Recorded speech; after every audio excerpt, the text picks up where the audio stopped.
Welcome to the Mindset Matters, the podcast where psychiatry, medicine, and real human experiences collide, all through the eyes of two psychiatric PAs.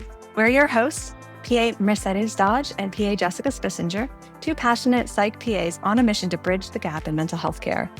So whether you're a provider just here to level up your psychiatric insight, increase your mental health skills, you're in the right place.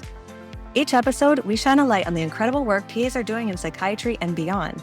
Our goal is to build a community focused on better patient care, professional growth, and personal well-being. This podcast, a little disclaimer, is for educational purposes only. We're not here offering medical advice, psychiatric advice. If you or someone you know needs support, please reach out to a licensed mental health professional.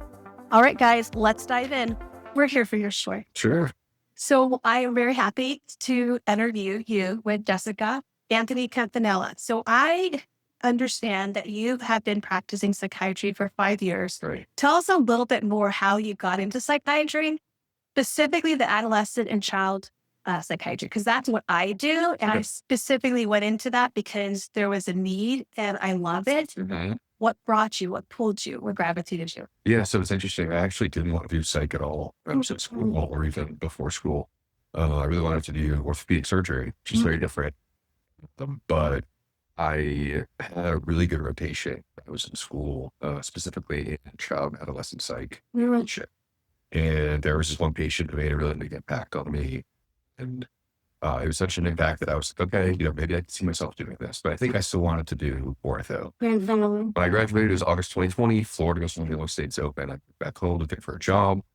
I couldn't get one in ortho. I couldn't get one in urgent care. And that was my top two. So then I was like, you know what? I'm going to do psych. It has to be peds and adolescent because of how much I enjoyed that rotation and how big that patient had on me. And I was like, I guess I got to start applying out of state as well because Florida is getting inundated with people applying because field was open. Smart move. So I applied to the only child and adolescent job around Florida, which was in Atlanta. And I was like, I want to do psych. I'm going to do that. That's how I got into it. Doing child, adolescent, and adult for 5 years. Oh, that's wonderful. What really clicked with that preceptorship or that rotation? Like, what was it? The supervisor? Were like patients? Was it a combination? I'd say the supervisor was pretty good, but definitely more of the patient. Like I just felt like I was having a real impact as opposed to just writing the medication, and seeing them as needed. Mm-hmm. I felt like I was making more of a difference than I originally had expected, being PA in that kind of field. So it was the idea of this is more than just one encounter. It's more of a partnership. Sort of getting the whatever situation they're dealing with, whether it's a mental crisis or just a bad time in their life. Yeah. Medications or psychotherapy, a combination of both. It felt like I was really comfortable doing it, but I was also very fulfilled in doing it, and that's making it.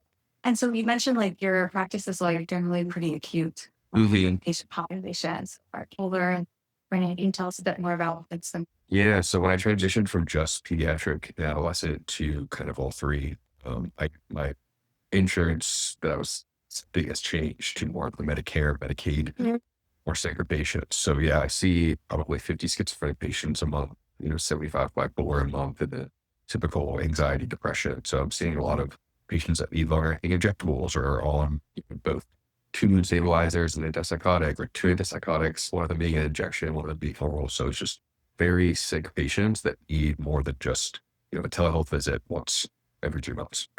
Absolutely. What percentage do you think is on long-acting injectables right now? Of my schizophrenic patients in general, I'd say probably like 65. So quite a few.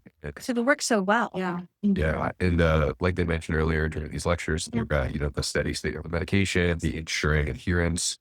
It's all really helpful. And we are fortunate in my practice to have a pharmacy on site.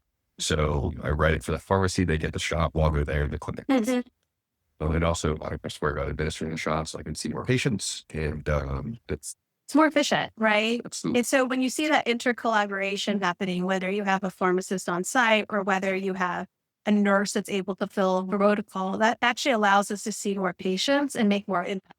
Absolutely. I think with telepsych, I love telepsych, and that's what I do. I do children and adolescent telepsych. And I think the difficulty is finding the collaboration partners, whether it be the pharmacist or a local office. So it sounds like you have a good thing going on in your group, everyone that has their role and their part. Exactly. Yeah. In school, like, we hated it as part of didactic, but talked about like collaboration, like a team. It felt very forced at the time, but like looking back on it, like it's very correct. Like everyone has their job, and if one person isn't doing their job, it's going to mess up, the entire operation. So I'm very fortunate that I actually was exposed to that and was kind of forced to do it at school because it's very applicable. Yeah, then in hindsight, you're like, that's why. Providing care to this high acuity level or those that have severe chronic mental illness, there's a lot of misconceptions, right? And so what did you learn now as a practicing psych PA that you didn't know when you were just studying? Yeah, I mean, my clinical experience has been invaluable, working with different people from different backgrounds, having to understand that they can't get the once monthly shot because they can only get a ride once every 3 months, trying to work with them for what works for them. And some patients, when they complain of a side effect, it's very real to them, whether or not I think that it's significant. It's going to be a barrier for them adherent to their medication regimen. So a lot of times, like, I've now learned that patients really don't want to charge. I'm just here to kind of guide them in a direction I think beneficial for them and their family and their overall outcome. But I think learning that the patient really is in the driver's seat is a huge thing for me. I think my patients have been doing better since that's been the case because they felt more autonomy, and they've also been more adherent to their treatment because it's their idea. It's not just me telling them we're making this decision together. Very collaborative. I'm pretty sure your patients are very thankful that you chose not orphan. The way that you speak about your patients and the way that you're giving them power and autonomy and making sure you respect, what their beliefs and because I think when I talk about severe mental illness, a lot of patients come in with these, I'm hearing voices. And so instead of telling them, no, you're not, you're just listening to them and understanding that they are suffering. So how can I get you to a place where you still have more functionality, right? And be with your family and be, doing the things that you love. So talking about things that you love, I think in psychiatry, we should teach what we preach and preach what we teach. And so we're really big on what do you do to rejuvenate? What's your self-care? Definitely at conferences, we're sitting a lot. Yeah, that's a good point. What do you do? Yeah, so exercise is huge for me. I actually played baseball in college for a little while, and that was kind of like my identity for a little while. And, when I got to PA school, I was obviously no longer playing the sports competitively, but I did take up exercise as like a good stress reliever for me. So even when I was in school, I made sure to try to get to the gym, 4 to 6 days a week because that was my one time to, de-stress. Yeah. And not like think about anything, like some people would bring their flashcards to the gym and walk on the treadmill, but that's for me like a time to just let go. So now, I'm able to leave work at work and make sure that I get, 30 minutes to an hour of exercise almost every day in order to fulfill kind of that other part of me that wants to do something physical and active, take care of my body. Because on those hard days at work where, some schedules are particularly tougher than others or patients aren't doing well, it's easy to feel like maybe you're not doing as good of a job as you could be if your patients aren't doing well. But I'm able to kind of rejuvenate with exercise on a basis. What's your go-to exercise modality? Yeah. Well, I actually completed a High Rocks event. Yeah. I don't know what high ropes are. I'm sorry. Can you educate us? Yeah, sure. You know what it is? Yeah, I know. So I did it with my buddy from UF where I went to undergrad.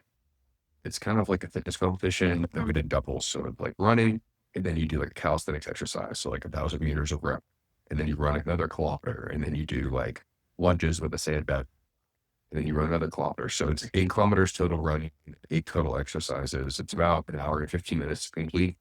But like training for that was really fun. I gave an excuse to take really good care of my body. And then last May, I ran a half marathon. And I'm going to Phoenix in January to do another one of the High Rocks events individually. So fun. I can't wait to show this interview to my son because we're big baseball fans. That's why she's.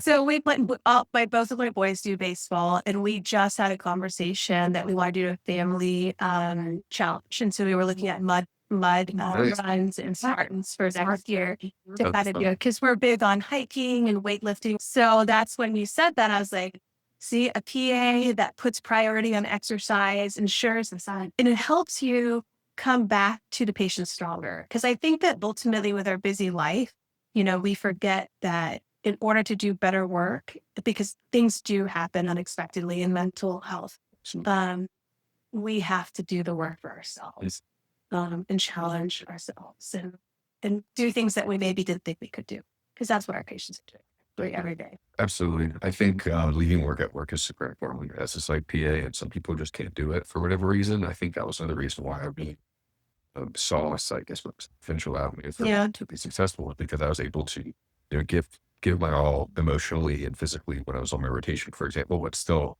be able to leave work at work and still take care of things outside of that, which is pretty difficult for some people. I found that it came pretty easy. Whether that's a good thing or a bad thing, I guess that's kind of remains to be seen. But I think that that's also what's made me very valuable to my patients, and still feeling very fulfilled with what I'm currently doing. One of my next questions was like, what would you give for advice for people, for new people? Absolutely. I mean, making sure you take care of yourself is super important, because if you can't, I tell my patients this as well.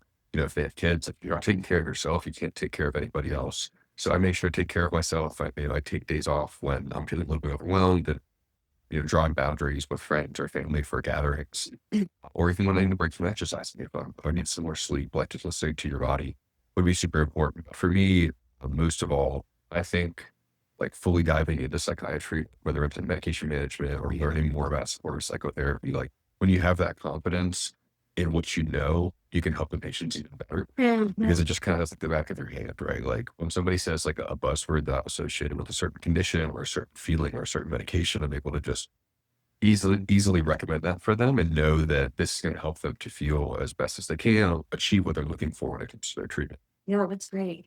I'm curious to know a bit more about your interest in like the supportive psychotherapy. What does that look like for you, like in addition to the medication? Yeah, so I didn't really pick up on doing that until I moved into the more adult space, adult and geriatric space with my practice. But a lot of my patients would just refuse to get their own therapist and want to use me instead. Yeah. And then it'll become more of like a 30 seconds about like how your bed's doing, and more about like, listen, this is what's going on, having these kind of thoughts. So I walk them through cognitive distortions, and I walk them through trying to reframe, or even just like problem solving. Like, listen, I don't know how to do. Like, I will through it. So then our 30-minute appointments are turning into 28 minutes of supportive psychotherapy. And at the end of it, like, listen, we're out of time. What do you think about your meds? Give me to hear your voices, right? So, sometimes it's like I try to have an even balance. Not everybody needs it, but some patients, will come to me specifically requesting, hey, can we talk about this today? Because I'm not really sure who else I can talk to. And that was a huge thing with pediatric rotation that I enjoyed so much, that I felt like it was more of therapy than medication management. And I think that was where I really noticed the big difference in making that impact. Yeah, I think that's what drew me to doing pediatric as well, is because I feel like there was an opportunity to have a conversation. And so for me, being a parent myself, I think that there's not enough space for that, for parents to talk to you about, what do I do with my child? How do I navigate this life challenge? And then the kids finding a safe place with a partner that's not their parent. And so there's so much more conversational, like psychotherapy, and not just primarily medicine, which both of them have their place. And I use both of them a lot, but it gives you that opportunity just to really connect with your patient and child adolescent. Yeah. And in that space is particularly difficult. So you have so much time, right? So it's like you could talk to the patient, talk to the parent, that balance. And then sometimes it's like talk to them individually and then talk to them together. It's like, you don't have time for that the entire appointment, that you really got to start like figuring out how to children balls correctly. So I don't know if I necessarily missed that, because I am seeing more adults than children now, but that was difficult initially, and still is for patients that I have. Oh, definitely. I think will always be. I'm not saying it's easy. I think it's really about just relationship building and allowing them to know that there's a space and an opportunity to talk it out. Unfortunately, and I think what we've noticed, I've noticed in adult psychiatry, is that there's been childhood where there hasn't been any space for them to talk about their mental health. And so when you have a provider that is open to do child adolescent, talk to a family, talk to a kid, there's just more opportunity to have the psychotherapy that they probably need early on, for sure, to prevent like chronic anxiety, for example. So that's great. Yeah. So we talked about, your practice with child and adolescents, and now a bit more adults, more acute population. Is there an avenue or like area of psychiatry that you haven't been involved in that interests you, wanting to learn more about? Yeah, that's a good question. I think that when I was working with the pediatric population, for the most part, I really didn't have any experience with TB. So that was like such a foreign thing to me. But now being into this more acute population, I have been exposed to it and I'm getting better at it. But it's still certainly something that I'm doing my best to kind of learn up on, getting different CMEs, the talks today, kind of learning how to best administer an AIM score and then using specific medications for certain symptoms. At this point, I feel really comfortable with all that stuff. Besides maybe geriatric, do you also do telehealth? Like, as you said, 2 days a week, days in the office, and getting them to work technology properly is probably my biggest issue. So they Especially actually in baseball. How do you help your patients log on? We're starting to now. Yeah. What I've been doing is like having my front office call them and kind of like walk through how patients walk through how to check it in because we have so much time. Yeah. Well, Anthony, thank you so much for telling us more about your life. Psychiatry is, I really hope to just talk more at some point. Absolutely. In our interworld. Yeah, it's been great. Thanks for having me. Yeah. And I think there is an Instagram handle that you are willing to share for Sure. people and viewers who want to follow you and just kind of get inspired because you are inspiring. I kind of like a kindred brother, and I can't wait to show my sons. So it's Anthony_Campanella. Is That's that right. right? Yeah, just my first and last name. Thank you Maybe so much. future PA students. Yeah. Shout I've already been taking students. I'm having 2 students coming working with me in January. Awesome. Okay. Of course. Awesome. Thank you so much. Thank you.